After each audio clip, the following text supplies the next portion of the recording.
नमस्कार, लक्षवेधीमध्ये आपल्या सगळ्यांचं स्वागत। मी प्रसाद काथे।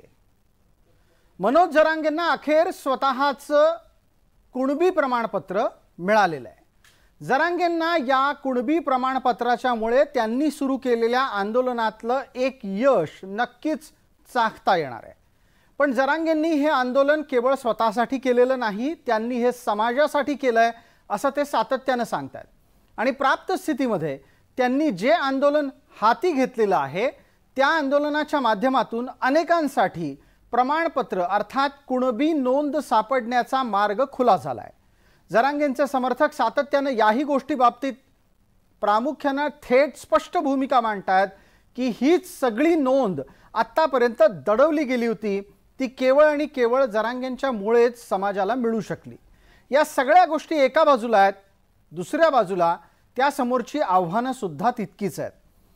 प्रमाणपत्र मिळालं, कुणबी नोंद सापडली म्हणजे तात्काळ आरक्षण मिळालं असं नाही। आरक्षण मिळण्याच्यासाठी प्रमाणपत्रांची पडताळणी आणि पडताळणीच्या नंतर पुढचे टप्पे अद्यापही कायम आहेत। या सगळ्या गोष्टी एका हाताला आहेत आणि दुसऱ्या हाताला आहेत जरांगेंची मुंबईकडे निघण्याची तारीख। मुंबईत येऊन मुंबईत राज्य सरकारला वेठीस धरून आपल्या मागण्या मान्य करण्यासाठी जरांगे आंदोलन करणार आहेत आणि त्यावर ते अद्याप तरी ठाम आहेत। पण प्राप्त स्थितीमध्ये जर कुणबी प्रमाणपत्र मिळालेली असतील आणि ही कुणबी प्रमाणपत्र बऱ्यापैकी समाजापर्यंत पोहोचलेली असतील तर मुंबईत कशाला यायचंय? मुंबईत येण्याच्या संदर्भातली नक्की भूमिका आज काय आहे? जी काल भूमिका होती तीच आज आहे की आजची भूमिका आता कुठली नवीन आहे हे विचारात घ्यायला हवं। कारण मुंबईत येण्याच्या आधी कुणबी प्रमाणपत्र बऱ्यापैकी समाजाच्या आणि मराठ्यांच्या हातात येत असतील तर मग मुंबईत येऊन ती संख्या वाढवून मिळणार आहे का मुंबईत कोणत्या नव्या आंदोलनाच्यासाठी भूमिका घेत जरांगे पोहोचतात याची चर्चा करायला हवी। या चर्चेत आपल्या सोबत असलेल्या मान्यवरांचा मी आपल्याला पटकन परिचय करून देतो। या चर्चेमध्ये आपल्या सोबत जरांगेंचे समर्थक या नात्याने डॉक्टर सुदर्शन तारक आहेत। जरांगेंच्याच आंदोलनाच्या निमित्ताने सक्रिय राहिलेले आणि आता मराठा आंदोलक समन्वयक या नात्याने आपल्याला परिचित असलेले किशोर चव्हाण आहेत। किशोर चव्हाण यांच्या मागे आजवर मराठ्यांच्या आरक्षणाच्या साठीचे विविध लढे उभारण्याचा दांडगा अनुभव आहे। या चर्चेमध्ये आपल्या सोबत ॲडव्होकेट मंगेश ससाणे आहेत। मंगेश ससाणे हे ओबीसी नेता म्हणून आपल्याला परिचित आहेत आणि त्याचबरोबर ते ओबीसींच्या हक्काच्या साठी न्यायालयातली लढाई लढणारे याचिकाकर्ते म्हणून सुद्धा आपल्याला परिचित आहेत। माझा पहिला प्रश्न पटकन आत्ताच्या घडीला ॲडव्होकेट मंगेश ससाणे आपल्यासाठी आहे। मंगेश जी, मनोज जरांगे तर थेट म्हणतात की त्यांना त्यांचं प्रमाणपत्र सापडलंय। आता माझा मुद्दा मग इथे असा उपस्थित होतो की जर प्रमाणपत्र सापडली असतील, सापडत असतील आणि भविष्यात सुद्धा ती सापडणार असतील तर मुंबईत येणं गरजेचं आहे का?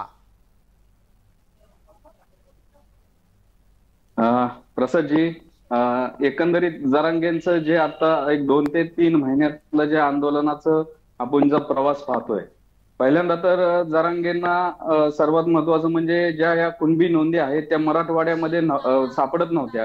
कारण की ते निजाम स्टेटमध्ये होतं आणि नंतर तो जो सगळा रेकॉर्ड होता तो निजामाच्या जो काही दप्तर असेल तिकडे गेला होता असं जरांगेंचं म्हणणं होतं।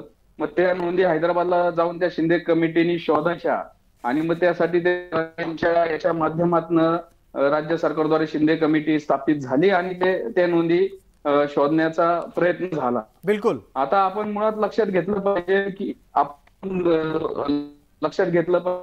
तर एकंदरीत मला असं वाटतं की जरांगेच्या मागे समाज खूप आहे, पण त्या सेनापतीला त्यांचं आपण जे म्हणतो की जे टार्गेट किंवा त्यांचा जो आंदोलनाचा नक्की त्यांना काय कशासाठी करायचंय।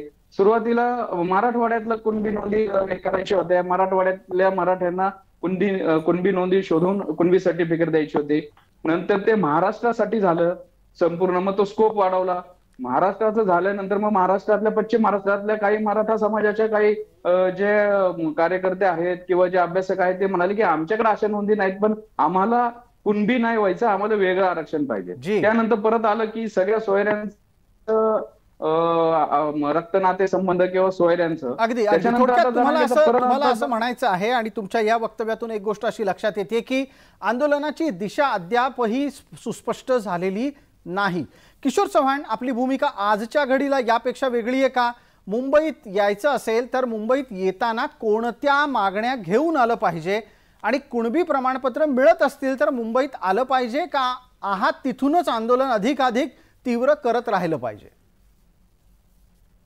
नाही, सध्या मनोज दादा जरांगेची जी भूमिका आहे ती अत्यंत योग्य आहे. बर, त्याचं कारण असं आहे की जसं आमचे सहकारी म्हटले की मराठवाड्याचाच मुद्दा होता पहिले, आणि आजही मराठवाड्यात जे आहे नोंदी फार कमी मिळालेल्या आहे, ज्या पश्चिम महाराष्ट्राच्या तुलनेत अत्यंत कमी आहे. आम्ही 50,000 नाही 35,000च्या जवळपास गेलो असेल तर गेलो असेल आम्ही.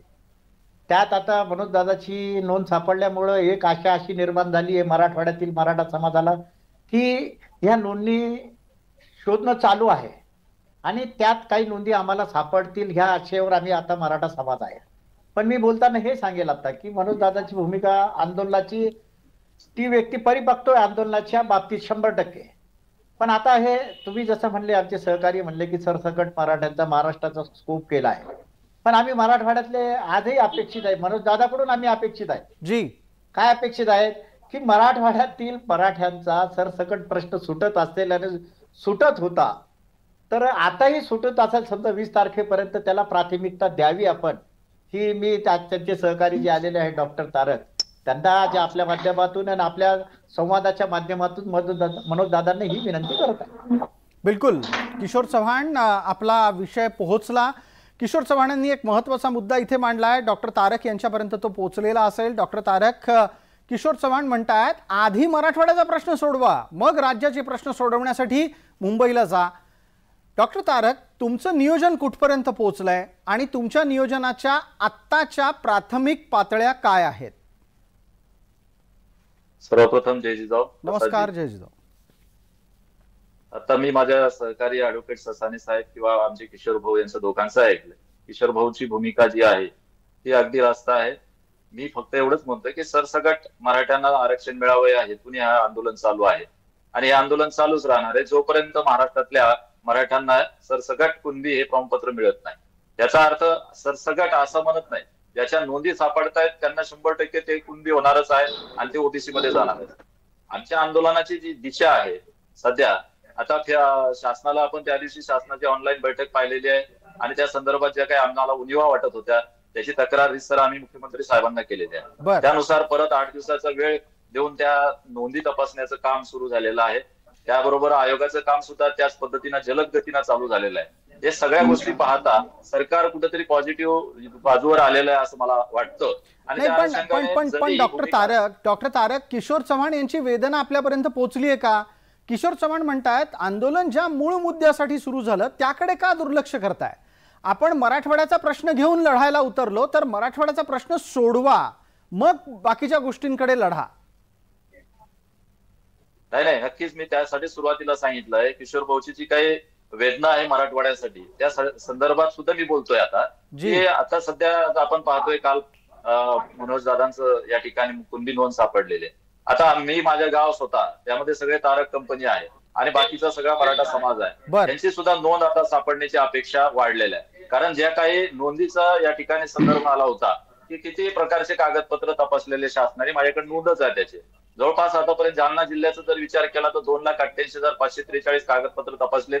त्यामध्ये 51,000पेक्षा जास्त खासरा पत्रक तपासली, त्यामध्ये 51,900 पेक्षा कुळपत्रक तपासली आणि 30,000पेक्षा जास्त नोंदी ज्या आहेत वही त्या तपासलेल्या, 1,33,000पेक्षा जास्त नमुना हक्क आणि जवळपास 22,000 सातबारे शासनाने तपासलेले. पण हे घाई गडबडीत झाला असावं असं आमची शंका आहे. नव्हे काय अधिकाऱ्यांनी जाणून बुजून निरंक दिला हा सुद्धा शंका आहे. पण मग तारक, याच्यातून एक मुद्दा जो लक्षात येतो, आपल्याला थोडंसं वेगामध्ये आज चर्चेत राहायचंय, पटापट आपले मुद्दे संपवायचे, पुढे जायचंय.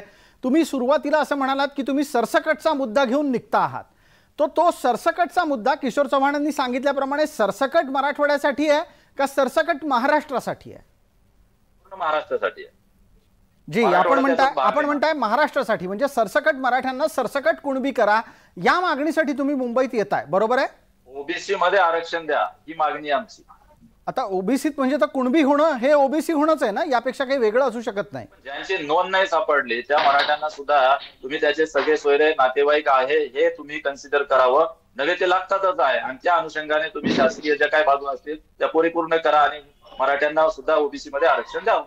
पटकन आता ॲडव्होकेट मंगेश ससाणे यांच्यापर्यंत जाण्याची वेळ आहे. मंगेशजी, आपलं इंटरनेटचं कनेक्शन तपासण्याची गरज आहे. मगाशी आपण बोलत होता त्यावेळेला थोडीशी संवादात कमतरता येत होती. आता मुद्दा इथे स्पष्ट झालेला आहे, तो असा आहे की नोंदी सापडून सुद्धा सरसकटचा मुद्दा काही जरांगे सोडायला तयार नाहीत. ना ते सरसकटचा मुद्दा सोडतायत ना ते सगळे सोयऱ्यांचा मुद्दा सोडतायत. ह्या दोन मुद्द्यांना आपल्या समोर ठेवून ते चर्चेत मुंबईला यायला तयार आहेत आणि त्यांची तशी रचना लागू लागलेली आहे. मुद्दा सरसकटचा तुम्हाला पटतो का आणि सगळे सोयऱ्यांचाही पटतो का, हेही तुम्ही कायदेशीर भाषेत समजावा. 1 मिनिट देतो आपल्याला. खरं म्हणलं तर हे जे आता सगळे सर्टिफिकेट्स मिळतात ते तो खत्री कमिशनचं एक रिकमेंडेशन होतं आणि त्याच्यावरून 1 जून 2004चा GR होता. त्या GR असा होता की कुणबी जी ओबीसीच्या मध्ये लिस्टेड जात आहे त्या कुणबी लिस्टेड जातीमध्ये ज्यांच्या 1967 पूर्वीच्या नोंदीमध्ये कुणबी मराठा आणि मराठा कुणबी असं लिहिलेलं आहे, म्हणजे खसारा पत्रक असेल किंवा जुन्या महसूलच्या नोंदी असतील तर त्यांना ते कुणबी सर्टिफिकेट द्यायचे कुणबीची पोटजात म्हणून. आता हे सरसकट हा विषय हा ओबीसी आरक्षणाचा नाहीये, एका जातीचा पोटजात तिला कुणबी सर्टिफिकेट देण्याचा आहे. आणि यातला एक आणखीन एक छोटासा मुद्दा मंगेश ससाणे, इंटरनेटचं कनेक्शन अद्याप दुरुस्त झालेलं नाही आपलं, पण जो मुद्दा आपल्यासोबत तारक आहेत त्यांनी मांडला, ज्यांचं प्रमाणपत्र आहे त्यांना कुणबी करा, ज्यांचं प्रमाणपत्र नाही त्यांना ओबीसीत आणा. ओबीसीत काय म्हणून आणा मंगेशजी? मग तेच माझं म्हणणं आहे की ओबीसी मध्ये आणायचं म्हणल्यानंतर सामाजिक आणि शैक्षणिक मागासले पण सिद्ध करावं लागणार आहे.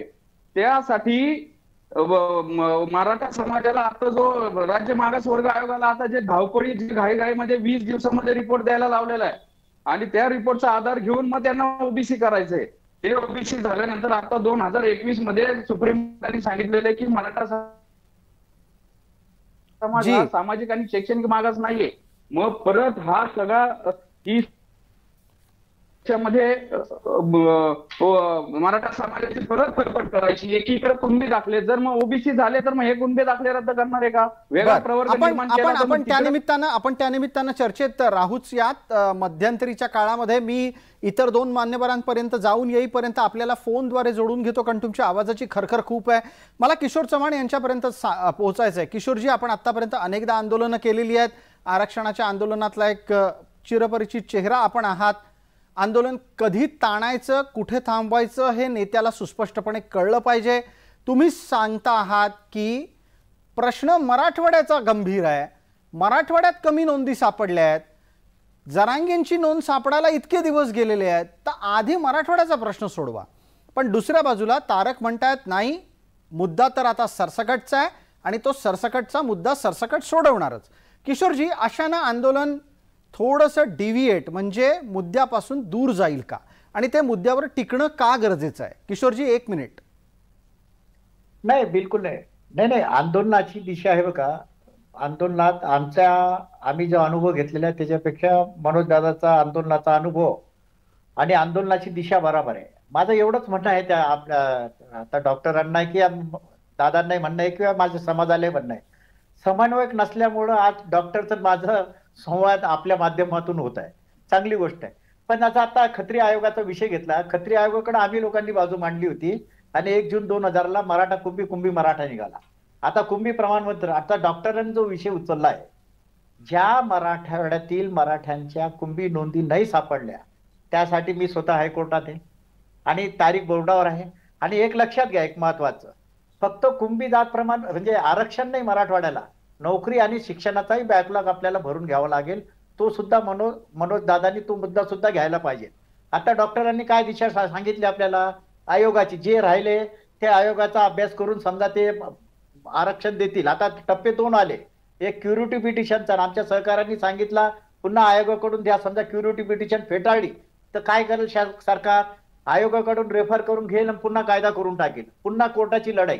अजून एक शेवटचं एक 10 सेकंदात, आता जे कुणबी प्रमाणपत्र आम्हाला मिळत आहेत मराठवाड्यात असेल किंवा महाराष्ट्रात असेल, त्यांच्यासाठी भविष्याची कायदेशीर लढाई लढण्यासाठी आम्ही सज्ज आहोत. डॉक्टर तारक, तुम्ही पण लक्षात घ्या, आपल्याला जे काही मिळालेलं आहे एवढे परिश्रम करून, आंदोलन करून, मनोज दादामुळे, आपल्या सर्व सहकार्यामुळे, आणि विशेष ती मांडणी मी स्वतः केलेली मुख्यमंत्र्यांकडे, कुणबी जात प्रमाणपत्र द्या.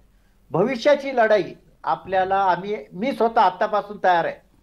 कारण काही चर्चा आम्ही असं ऐकतो आहे, जे काही मराठ्यांना मिळालं एवढा संघर्ष करून ते सुद्धा कायद्यात अडकवण्याची त्यांची तयारी आहे आणि आमची ती सुद्धा लढाई करण्याची तयारी आहे. नाही किशोर चव्हाण, आपण म्हणताय की विरोधकांच्याकडून वेगवेगळ्या चाली खेळल्या जातील, ते स्वाभाविक आहे, हे होत राहतं.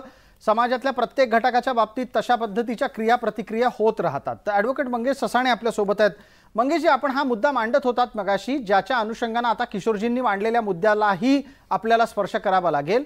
एका बाजूला कुणबी म्हणून प्रमाणपत्र घ्यायचं, दुसऱ्या बाजूला ओबीसी मध्ये येण्याच्यासाठी प्रयत्न करायचा. मग तुम्ही जो मुद्दा मांडला, ज्याच्यावर आता किशोर चव्हाणांनी अत्यंत पुसटचा स्पर्श केला, की कुणबी म्हणून जे कोणी आहेत ते सरसकट म्हणून जेव्हा आरक्षण घेतील तेव्हा आपलं कुणबी प्रमाणपत्र परत करतील का, हा मुद्दा का लक्षात घेणं गरजेचं आहे? कारण की याच्यामध्ये असं आहे की जर समजा आता राज्य मागासवर्ग आयोगाचा अहवाल आला आणि नव्याने मराठा समाजाच्या ज्या काही त्रुटी होत्या गायकवाड आयोगामधल्या, त्या त्रुटीची पूर्तता करून परत सामाजिक आणि शैक्षणिक मागासलेपणाचा जी कसोटी आहे ती मराठा समाजाने पार केली आणि एखादा नवीन एक प्रवर्ग बनवला, ओबीसी मध्ये प्रवर्ग बनवला आणि टक्केवारी वाढवली. आता जे 50% जी कॅप आहे त्याची ऑलरेडी मर्यादा ओलांडलेली आहे. ते याच्यामध्ये 105वी घटना दुरुस्ती झाली ईडब्ल्यूएस साठी, त्याच वेळेस ही मर्यादा ओलांडली. ही केस ईडब्ल्यूएस ची सुप्रीम कोर्टात गेली आणि सुप्रीम कोर्टाने याला अपहोल्ड केलं, म्हणजे 50%च्या वरती मर्यादा ओलांडली आणि सुप्रीम कोर्टाने मान्यता केली. आता माझा असं विचार नाही, एक तर मराठा समाजाच्या काही विद्यार्थ्यांना ईडब्ल्यूएसचे सर्टिफिकेट आहे, काही जणांनी आता कुणबी दाखले काढलेत, काही जणांना मराठा म्हणून नवीन प्रवर्गानुसार जर परत मराठा म्हणून सर्टिफिकेट घ्यायला लागले, त्याला एससीबीसी ईएसबीसी असं काय नाव दिलं, नक्की मग ही सरमिसळ कशी काय? बरं, आता हे याचं सगळ्याचं स्क्रुटिनी होणार ज्यावेळेस नोकरी लागते, ज्यावेळेस शिक्षणामध्ये, मग त्याच्यामध्ये हा जो संभ्रम निर्माण होतोय याच्यावर काय उत्तर आहे जरांगेंचं? याच्यावर उत्तराच्यासाठी आपल्या सोबत डॉक्टर तारक आहेत. डॉक्टर तारकांनी त्याच्यावर बोलणं अत्यंत अपेक्षित आहे आणि मुद्देसूदरित्या 1 मिनिटामध्ये या गोष्टीचा खुलासा करावा की नक्की आरक्षणाचा लाभ घ्यायचा कसा आणि जे आधीचे लाभार्थी आहेत ते त्यांना मिळालेले सगळे लाभ सोडून देणार का? प्रसादजी, एक लक्षात घ्या, आमचे मित्र ऍडव्होकेट साहेबांनी जो काही मुद्दा मांडला त्याच्यामध्ये काही असा काही मिसळ वगैरे काही होणार नाही. अरे ईडब्ल्यूचा फायदा घेतल्यानंतर, कोणतंही एक आरक्षण घेतल्यानंतर दुसऱ्या आरक्षणाचा फायदा घेता येत नाही, हे कायदेतज्ञ आहेत त्याच्यामुळे त्यांना जाणकार आहे. आणि दुसरी गोष्ट, ज्यावेळेस आपण एखाद्या कॅटेगरीचा, एखाद्या प्रवर्गाचा जर आपण त्याचा आरक्षित म्हणून फायदा घेत असेल तर ती पूर्ण झाल्यानंतर किंवा ते सोडायची नाही धरायची त्या संदर्भात जी काही बाजू आहे, मला वाटतं त्या अपेक्षित असणाऱ्या व्यक्तीवर अवलंबून आहे. आणि ज्या वेळेस आरक्षणाचा मुद्दा येतो, मी या ठिकाणी सरसकट यासाठी म्हटलंय, कोणत्याही प्रकारे गोंधळ न होता, की जे सगळे सोयरे धरल्यानंतर मराठा आणि कुणबी, जसं विदर्भ असेल, पश्चिम महाराष्ट्र असेल, इथे जे कुणबी आमचे आहेत त्यांची रोटी बेटी व्यवहार आमचा होतोय.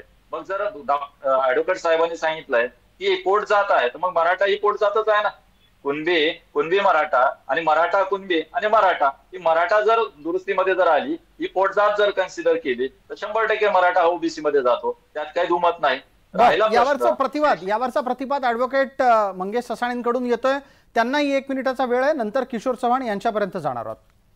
आता तारक साहेबांनी जे सांगितलं की मराठा कुणबीची एक मराठा पोच जाते, पण आपण आता हे सगळे दाखले तपासताना आता मध्ये आपल्या सर्वांना माहित असेल, उस्मानाबाद असेल किंवा औरंगाबाद असेल किंवा सांगली सातारा असेल, तिथं माळी समाज असेल, वंजारी समाज असेल, ब्राह्मण असेल, मातंग असेल, जैन असेल, मारवाडी असेल, यांच्या पण ज्या जुन्या महसूलच्या नोंदी आहेत त्याच्यामध्ये कुणबी सापडलेले आहे. मग मला आता सांगा की फक्त कुणबीची पोटजात फक्त मराठा समाजाचे का? मारवाडी नाही, जैन नाही, मातंग समाजाचे पण काही, वाणी समाजाचे काही कुणबीच्या नोंदी सापडलेल्या आहेत. मग मला सांगा, तसं म्हणलं तर ज्या वेळेस जे आधीचे जे संस्थानं होती, प्रिन्सली स्टेट्स होते, त्यामध्ये कुणाच्या नावाने सातबारे नसायचे, त्या राजाची, त्या संस्थांची जमीन जे असायचे त्यांना कुणबी म्हणून त्यांची नोंद व्हायची. ठीक आहे, आता समजा मराठा समाजाने या जुन्या नोंदीनुसार कुणबी काढले, उद्या ब्राह्मण समाजाने, वाणी समाजाने ह्याच नोंदी घेऊन जर परत आले तर मग आता मग हे कुणबी नक्की कोण कोण होणार?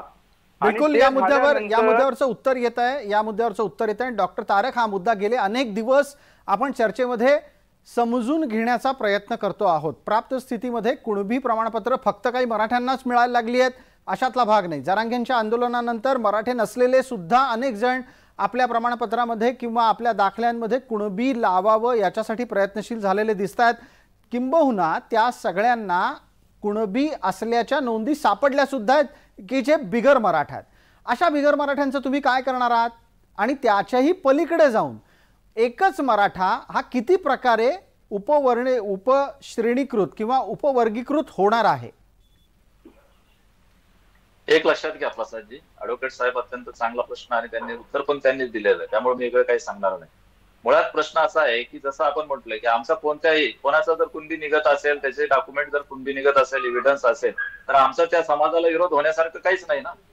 तर त्या ऑलरेडी आता जर तुम्ही पाहिलंय की लेवा पाटील असेल, खानदेशामध्ये वेगवेगळं असेल, विदर्भामध्ये असेल, हे सगळे कुणबी मध्ये नोंदल्या जातात ना. मग आणखी जर एखादा समाज त्याच्यामध्ये येत असेल कुणबी म्हणून, त्याच्याकडे जर कागदपत्र असतील, एव्हिडन्स असेल, जसं ऍडव्होकेट साहेबांनी सांगितलं की एक एम्पायर होतं आणि त्या संदर्भात जी काही जमीन त्याच्या नावावर होती आणि त्या राजाच्या नावाच्या खाली जे काही लोक काम करायचे ते कुणबीवाले, तर त्याच्यामध्ये सगळ्याच 18 पगड जातीचा 12 बलुतेदार आलेलाच आहे ना. आमचं त्याला काही विरोधच नाही. मुळात हे आंदोलन कशासाठी चाललं हा महत्वाचा मुद्दा आहे की मराठा जो उपेक्षित आहे, आरक्षण त्याला मिळालं नाही आणि ते मिळवण्यासाठी त्याची धडपड आहे. पण डॉक्टर तारक या मुद्द्यावरच मी आपल्याला विचारतो की तुम्ही मुंबईत येणार आणि म्हणणार की उपेक्षित मराठ्यांच्या न्याय हक्कांसाठी हा मोर्चा आहे. तुमचा जो एक प्रचलित शब्द आहे गरजवंत मराठ्यांचा हा लढा आहे. तुम्ही गरजवंत मराठ्यांच्या लढ्यासाठी मुंबईत याल खरे, तुम्हाला कोणी अडवणार आहे अशातलाही भाग नाही. तुम्हाला मुंबईत येण्यापासून रोखण्याचाही कुठे काही प्रयत्न होतोय अशातलाही भाग नाही. पण या आंदोलनाच्या मुळे गरजवंत मराठ्यांच्या बरोबरच इतरही प्रगत समाज सवर्णांमधल्याही काही घटकांना गरजवंत म्हटलं जाणार आहे का? आणि त्यातून त्यांच्या लाभाचं काय? मुळात लक्षात घ्या, आता बरोबर अतिशय चांगला मुद्दा तुम्ही पण सांगितलाय. हे सरकारचं काम आहे. कोणाला कुणबी ठरवायचं, कोणाला नाही ठरवायचं, आयोगामार्फत सरकार त्याच्यावर विचार करेल, आयोग करेल, त्याच्यावर शासन करेल. मुळात हा आरक्षण मराठ्यांसाठीच चाललंय. जर मराठा समाजाच्या कुणबी नोंदी सापडल्या तर ते उपेक्षित नाही, अपेक्षित आहे असं ज्या काय आपण म्हणतो. आणि गरजवंत मराठ्यांचा लढा आहे हा स्पष्ट आहे. त्यामुळे जे काही नोंदी सापडल्या ते कोणत्याही समाजाचा असो त्याच्याबद्दल आम्हाला दुमत नाही, विरोध नाही. आपण असं म्हणता आहात की गरजवंत जो कोणी आहे तो सगळा गरजवंत कुणबीमध्ये किंवा ओबीसीमध्ये येऊ शकतो. 30 सेकंदात एक उत्तर घेतो पटकन ॲडव्होकेट ससाणे यांच्याकडून आणि त्यानंतर पटकन किशोर चव्हाण. माझे दोन एक प्रश्न त्यांच्यासाठी तयार आहेत. ॲडव्होकेट ससाणे, समजा आपण असं धरून चालू, चर्चेसाठी धरून चालू, गेले अनेक दिवस आपण या मुद्द्यावर विविध प्रश्नांनी आणि विविध माध्यमातून चर्चा करतो. मराठ्यांच्या व्यतिरिक्त ज्या बिगर मराठ्यांना कुणबी प्रमाणपत्र असल्याच्या साठीच्या नोंदी सापडत आहेत ते सगळेच उद्या कुणबीमध्ये आले तर उरेल कोण बिगर कुणबीमध्ये? नाही प्रसादजी, हाच कळीचा मुद्दा आहे. जसं जरांगे उपोषणाला बसलेले आहेत, त्यांनी त्यांच्या मागे एवढा समाज उभा केला, तसंच जर समजा ब्राह्मण महासभा अशीच उपोषणाला बसली आझाद मैदानावर, किंवा वाणी समाज बसला किंवा जैन समाज बसला आणि आम्हाला पण सरसकट मारवाडी समाजाला कुणबी दाखले द्या, सरसकट जैन समाजाला कुणबी दाखले द्या ज्यांच्या नोंदी नाहीत, सरसकट ब्राह्मण समाजाला कुणबी दाखले द्या आणि ओबीसीत घ्या, मग आरक्षण 100% मग आरक्षण राहणारच नाही, संपून जाणार आरक्षण. मग माझं एकच म्हणणं आहे याच्यामध्ये, जर मग आता राज्य मागासवर्ग आयोग जर सामाजिक आणि शैक्षणिक मागासलेपण तपासतोय, ती खरी परीक्षा आहे आणि ती पास झाल्यानंतर खऱ्या अर्थाने 100% मराठा समाज ओबीसी होऊ शकतो. जर मग असं असेल तर मग प्रत्येक जातींचं असं जर समजा उपोषण झालं आणि सरसकट म्हणले तर मग महाराष्ट्रामध्ये मग ओबीसी आरक्षण सगळं ओपन होऊन जाईल, कारण की ओबीसी मध्ये सगळे समाज येतील. बिलकुल. पटकन पुढे मिळूया चर्चेला. किशोर चव्हाण आपल्या सोबत आहेत. किशोरजी, म्हणूनच मला असं वाटतंय की कदाचित तुम्ही सुद्धा द्रष्टेपणानं एक मुद्दा लावून धरताय आणि त्याच्यासाठी मला तुमचं कौतुक करायचंय की ज्यासाठी आंदोलन जरांगेंनी सुरू केलं तो मुद्दा आधी सोडवा. त्या मुद्द्याच्या ऐवजी तुम्ही जे 2-3 मुद्दे घेऊन जर पुढे जाताना दिसत असाल तर जे मिळायला हवं तेही मिळणार नाही, ही भीती किशोर चव्हाण यांनी यापूर्वीच व्यक्त केली, ते अनेकदा या संदर्भात बोलताना दिसले. किशोरजी, चर्चेच्या शेवटच्या टप्प्यात येत असताना पटकन आपण या गोष्टीचा खुलासा करायला हवा. स्वराज्याची लढाई लढली जात असताना हे म्हटलं जायचं, आधी स्वातंत्र्य की आधी स्वराज्य. याच पद्धतीनं आत्ता सुद्धा हा प्रश्न उपस्थित राहील मराठ्यांच्या आरक्षणाच्या बाबत. जे मिळतंय ते घ्या आणि अधिकसाठी संघर्ष करा, की अधिकसाठीचा संघर्ष चालू ठेवा आणि जे मिळतंय तेही सोडून द्या. नाही, आताही मला अपेक्षा आहे डॉक्टर ऐकतायत, निरोप देतील मनोज दादालाही. वेळ गेलेली नाही आमची अजून. मी आशावादी आहे मनोज दादाकडून आज सुद्धा. कारण काय आहे की हे शासन पॉझिटिव्ह आहे. डॉक्टर साहेब तुम्ही ऐकतायत आहे, मराठवाड्यासाठी पहिलेही पॉझिटिव्ह होतं, पहिलेच हा प्रश्न सुटायला होता. आताही वेळ गेली नाही, आताही गव्हर्नमेंट पॉझिटिव्ह आहे. आणि आताही मनोज दादांनी लावून धरलं की नाही आम्हाला मराठवाड्याचं तुम्ही सरसकट केलं तर आत्ता समजा वकील साहेब जे म्हटले की ओबीसीचे मागच्या डिबेटला मी म्हणलो त्या मराठवाड्यासाठी विरोध नाही आहे त्यांचा विरोध पूर्ण महाराष्ट्राच्या मराठ्यांसाठी आहे. आणि ते आपण अपेक्षित पण ठेवलेलं आहे की त्यांची भूमिका ही योग्य आहे. आता वकील साहेबांनी आपल्या चर्चेत मुद्दा ठेवला की मराठवाड्यात तुम्हाला सांगतो, आता तुम्ही ब्राह्मणच्या कुंभी नोंदी सांभाळल्या. हो, ब्राह्मण आणि मराठा हा एनटीत पण आहे आपल्याकडे वकील साहेब. म्हणजे ब्राह्मण ओपन मध्ये आहे, एनटी मध्ये आहे आणि ओबीसी मध्ये आहे. आता आहे नाही, तुम्ही तपशील दिलात म्हणून सांगतो. अहो, ते जे कोणी एनटीतले ब्राह्मण आहेत ना, ते कुडमुडे जोशी आहेत. कुडमुडे जोशी आणि बाकीचे जोशी हे एक नाही, त्यातला फरक आहे. कुडमुडे जोशी ही भटक्या आणि विमुक्तांमधली खूप पूर्वी जुनी जात आहे. त्यामुळे तुम्ही ब्राह्मण एनटीत आहेत असं म्हणून एक वैचारिक गोंधळ निर्माण करू नका किशोरजी. नाही नाही नाही, मी काय म्हणतो, मराठा पण आता चला ब्राह्मणाला 1 मिनिटाकरता बाजूला ठेवा. वकील साहेब, डॉक्टर तुम्ही पण ऐका, आज एनटीत सुद्धा मराठा समाज आहे. कोणता? 82 आडनाव आहे आमचे, जे तुळजापूरची जे आहेत ना, हे आमचे मराठा समाजाचे. आमची रोटी बेटी व्यवहार होतोच ना त्यांच्याशी. जसं विदर्भाच्या कुंभीची आमच्या रोटी बेटी व्यवहार होतो, त्यांचाही होतो ना. हे लक्षात आणून देण्यासाठी आहे. म्हणजे मला काय म्हणायचं आहे, ज्यांना जो अधिकार मिळालेला आहे कायदेशीर, हे बघा घटनेनुसार कायदेनुसार तो त्यांना मिळेल. जसं डॉक्टरांना हे सांगायचं होतं, जे आज ओबीसी आहे आमच्या विदर्भातले ओबीसीच आहेत.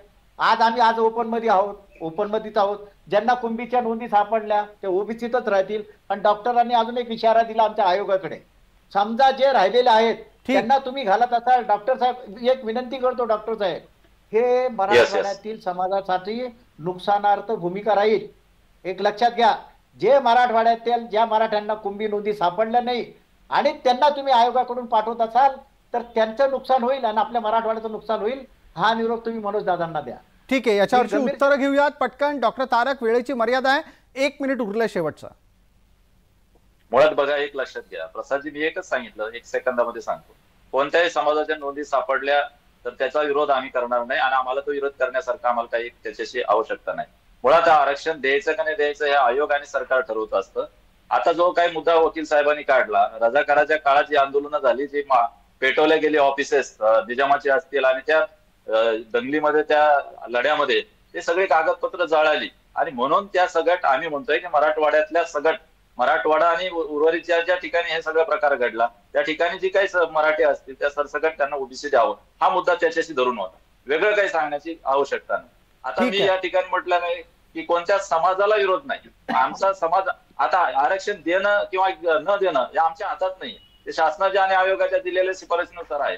मुळात हा मुद्दा समजून घेणं आहे की मराठा समाज जो मराठवाड्यातला असेल, उर्वरित महाराष्ट्रात असेल, याचा रोटी बेटी सगळा व्यवहार होतोय. मग जर अर्ध्या लोकांना, आमच्या भावकींना, जर आमच्या पाहुण्यांना जर तिकडे जर आरक्षण असेल ओबीसी मधून, मग आम्ही पण त्यांचे सगळे सोयरे आहोत, मग आम्हाला ओबीसीत का नाही? या अर्थाने मी तुम्हाला सगळे सोयरे आणि सरसकट हा मराठा ओबीसीत न्यावा यासाठीची मुद्दा म्हटलेला आहे. ठीक आहे डॉक्टर तारक, वेळ मर्यादेमध्ये आपण आपलं उत्तर संपवलं, त्याबद्दल आभार. आणि इतरही सर्व मान्यवरांचे या चर्चेत सहभागी झाल्याबद्दल मनपूर्वक आभार, धन्यवाद. लक्षवेधीच्या या चर्चेत तुर्तास इतकंच. सर्व प्रेक्षकांना जय महाराष्ट्र.